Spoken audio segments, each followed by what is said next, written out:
तो यार मैच हारने के बाद एकदम जैसे कहते हैं ना, इंस्टाग्राम यूट्यूब सब जगहों पे एक तरह का जलजला सा क्रिएट हो गया और एक तरह की केओस सी क्रिएट हो गई और सबने एक ही वीडियो बनाई, बहुत ज़्यादा बात हुई एक ही कॉन्सेप्ट पे, एक ही टॉपिक पे सॉरी, और वो है रोहित शर्मा का रिटायरमेंट। तो आइए आज उस पर पूरा का पूरा बात कर लेते हैं, क्या चीज़ें चल रही हैं क्या है, तो आइए उस पर बात कर लेते हैं। अगर उससे पहले आपने चैनल को सब्सक्राइब नहीं किया तो प्लीज़ चैनल को सब्सक्राइब कर लीजिए, और सिर्फ सब्सक्राइब ना कीजिए, आया करें वीडियोज़ रेगुलरली देखा करें। अगर कोई चीज़ ऐसी है जो आपको नहीं पसंद आ रही या आप चाहते हैं कि उसको इंप्रूव किया जाए तो उसको भी कमेंट सेक्शन में फेंकिए, मैं उसको जरूर उस पर काम करने की कोशिश करूंगा।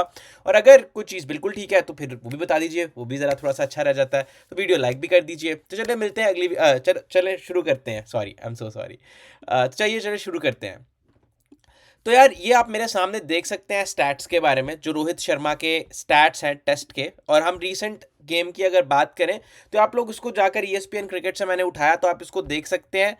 20 इनिंग्स में से 11 इनिंग्स में unfortunately Rohit has not been able to convert them into, has not been able to enter double figures. तो वो 20 फिगर्स में भी तो वो जो है 10 से ऊपर रन भी नहीं बना सका 11 इनिंग्स में। ठीक है, देखो यार अब बात ये है कि as a YouTuber you are a cricket analyst, आप क्रिकेट को एनालाइज करते हो, आप क्रिकेटिंग एक्सपर्ट नहीं हो।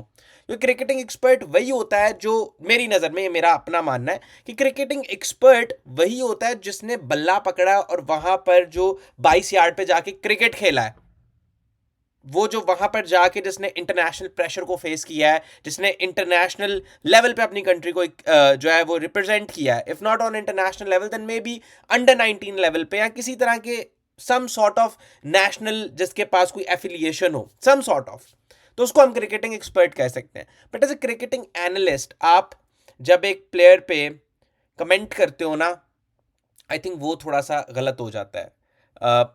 आप ये कह देना कि उसको रिटायर हो जाना चाहिए, ये है वो है, जिस तरह मतलब ब्लंट कह देना। अब देखो एक क्रिकेटर जब वह अपनी क्रिकेट स्टार्ट करता है तो वो किसी यूट्यूबर से पूछ के नहीं करता है, राइट? वो मुझसे या आपसे या किसी से पूछ के स्टार्ट नहीं करता, वो अपनी मेहनत करता है। वो पूरा क्रिकेट खेलता है, वो पहले नीचे लेवल पे खेलता है, फिर ऊपर आता है और फिर वो कंट्री को रिप्रेजेंट करता है, right?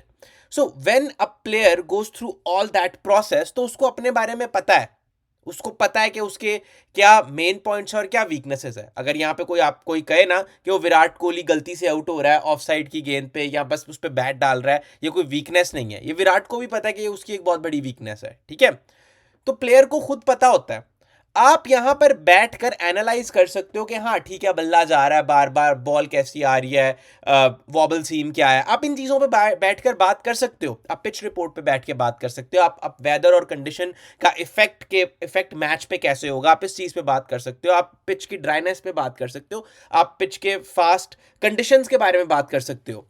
But as an analyst आप ये नहीं कह सकते कि यार एक फलाने आदमी को, फलाने क्रिकेटर को जो है ना वो रिटायर हो जाए, वो हमें माफ कर दे, ठीक है, वो खत्म कर दे अपनी क्रिकेट को। आई थिंक ये थोड़ा सा बिलो पावर है। हम डिसाइड नहीं कर सकते कि कौन खेलेगा। मतलब अगर हम किसी की क्रिकेट को एनालाइज कर सकते हैं। हाँ, अगर ये कहा जाए कि हो सकता है रिफ्लेक्सेस वीक है, या अगर ये कहा जाए कि हो सकता है कि विद एज रिफ्लेक्सेस में प्रॉब्लम आ जाती है, he has to come up with ways to tackle that, और else he has to find some solution. ठीक है, अगर आप ये बात कहो ना कि यार उसको कुछ ना कुछ करना चाहिए यहाँ पे, तो ये बात थोड़ी ना एक अच्छे तरीके से स्ट्राइक करती है, राइट? लेकिन अगर आप ये कह दो ना आके कि वो अब रोहित को रिटायर हो जाना चाहिए, इसका करियर खत्म हो गया, किस्सा खत्म है। अब श्रीलंका की इनिंग से पहले जो इंग्लैंड के अगेंस्ट इनिंग्स हुई थी, वहां पर रोहित ने 200 भी बनाई हैं। ये तो खैर रीसेंट स्टैट्स है, जिसमें श्रीलंका में एक 35 आया, न्यूजीलैंड में एक 50 है, उसके अलावा उसके बाद कुछ भी नहीं है रोहित शर्मा के पास, ठीक है? और सेम हुआ था जब ओडीआई में थोड़ी सी इसकी फॉर्म खराब हुई थी पीछे। तो जब ओडीआई में फॉर्म खराब हुई थी तब रोहित केम, तब थोड़े से जो रन आए थे ना नेपाल के अगेंस्ट आए थे, नेपाल के अगेंस्ट एक 50 आई थी। उसके बाद वो वापस आ गया था, अपने टच में आ गया था, और बाद में इन्होंने एशिया कप भी जीता था और आगे ओडीआई कप भी जीता। ओडीआई कप के भी फाइनल्स में गए थे, ओडीआई कप जीता था। काश काश हो जाता वो, या काश वो हो जाता। चलो कुछ नहीं होता। तो coming back to the topic, अब सीन ये है कि हर आदमी कह रहा है कि, कुछ तो सोर्सेज भी कह रहे हैं, कुछ न्यूज़ जर्नलिस्ट भी कह रहे हैं कि उनके सोर्सेज के मुताबिक रोहित शर्मा सिडनी के बाद अपनी रिटायरमेंट अनाउंस कर देगा।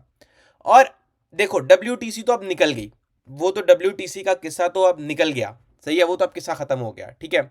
अनटिल और unless a miracle in Sydney strikes and then Sri Lanka performs a miracle, ठीक है। मैंने इस तरह ऑस्ट्रेलिया को कभी किसी टूर्नामेंट में बाहर होते हुए नहीं देखा कि जब 95% गेम उनके हाथ में है और वो फिर भी निकल जाएं, ठीक है। या मैंने इस तरह देखा है जब उनके पास ऑलरेडी 10% चांस हो या 20% चांस हो, फिर भी उनको वर्ल्ड कप में क्वालिफाई करते हुए देखा। और इसकी सबसे बड़ी एग्जांपल है 1999 का वर्ल्ड कप, जहां पे उन्होंने ऑस्ट्रेलिया साउथ अफ्रीका को हराकर आगे गए थे, मेरे ख्याल से डकवर्थ और लुइस के आई थिंक उस मैथडोलॉजी के अकॉर्डिंगली वो आगे गए थे, ठीक है। तो अब आप इसी चीज़ को देख सकते हो, ये परफॉर्मेंसेस, ठीक है, these performances doesn't justify Rohit Sharma as a player. मतलब आप एक जगह रोहित शर्मा को रखो, और अगर आज से 6 महीने पहले यही वो लोग थे जो कहते होते थे कि Rohit Sharma is the greatest captain to be ever born on Indian soil, यही कहते थे, वो काम जो बड़े बड़े लोग नहीं कर सके वो रोहित शर्मा ने कर दिया है, राइट, ये लोग प्रेज करते होते थे।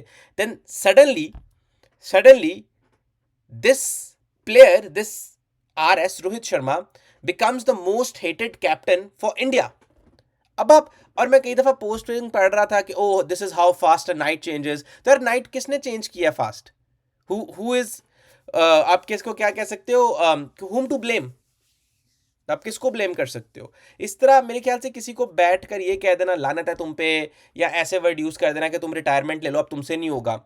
आई think as a cricket analyst this is the worst conclusion you can come up to. If you're analyzing something, if you have a certain point of view on something, you have to give your proper point of view with rational, कि यार मैं ये सोच रहा हूँ। Just ऐसी एक वेग कंक्लूजन में आ जाना, आई थिंक वो थोड़ा सा एक गलत भी हो सकता है। आई थिंक वो थोड़ा एक बहुत ज़्यादा प्लेयर को भी वो चीज़ें थोड़ी अजीब लग सकती हैं। अब खबरें तो यही आ रही हैं कि रोहित शर्मा हो सकता है कि सिडनी के बाद जो है वो अपनी रिटायरमेंट का अनाउंस कर दे। अगर वो सिडनी के बाद रिटायरमेंट का अनाउंस नहीं करेंगे तो फिर आगे तो इंग्लैंड के अगेंस्ट सीरीज है, I think in summer, if I am not wrong, correct me if I am wrong, I think summers में है वो सीरीज, 5 टेस्ट मैचेस की सीरीज है। तो फिर अगर वो आ रहे हैं, अगर वो वहां पे भी जाएंगे तो फिर तो इनको पूरा का पूरा WTC साइकिल खेलना पड़ेगा, जो कि again if he can play that, मुझे इसमें कोई परेशानी नहीं होगी कि वो खेल नहीं सकता वो। लेकिन देखना है कि अब रोहित शर्मा क्या करता है। प्रेस कॉन्फ्रेंस में तो ही लुक्ड वेरी क्लियर कि नहीं ऐसा कुछ भी नहीं है अभी, मुझे नहीं लग रहा कि मैं कुछ ऐसा, मतलब उसके कहने का मतलब यही था कि हो सकता है वो रिटायरमेंट नहीं ले, बट एक्चुअल न्यूज़ तो कुछ भी हो सकती है। वो हो सकता है वो सिडनी के बाद कर दे या सिडनी से वापस आने के बाद कर दे। इस तरह मुझे अभी भी याद है 2008 में ना सचिन तेंदुलकर पे बड़ा ऐसा होता था, सचिन तेंदुलकर जी पे, कि यार 2008 में जब उनका बैड फेस चल रहा था तब हर कोई ठीक है, हर कोई जो था वो यही कह रहा था कि सचिन अब रिटायर हो जाएगा, सचिन अब रिटायर हो जाएगा, सचिन अब रिटायर हो जाएगा। आई थिंक ये मैं बात कर रहा हूँ उनका जो 2007-8 का जो फेज था, और उसके बाद उन्होंने मेरे ख्याल से 2-3 सालों में ना आई थिंक 8 या 10 100 बना दी थी as soon as he came in form. तो if I correct me if I am wrong क्योंकि बहुत पुराने stats and I was like I think 6 years old at that, I was around about 10-12 years old at that time. तो एक दफ़ा मुझे stats जो है कंफर्म करके बता दीजिएगा।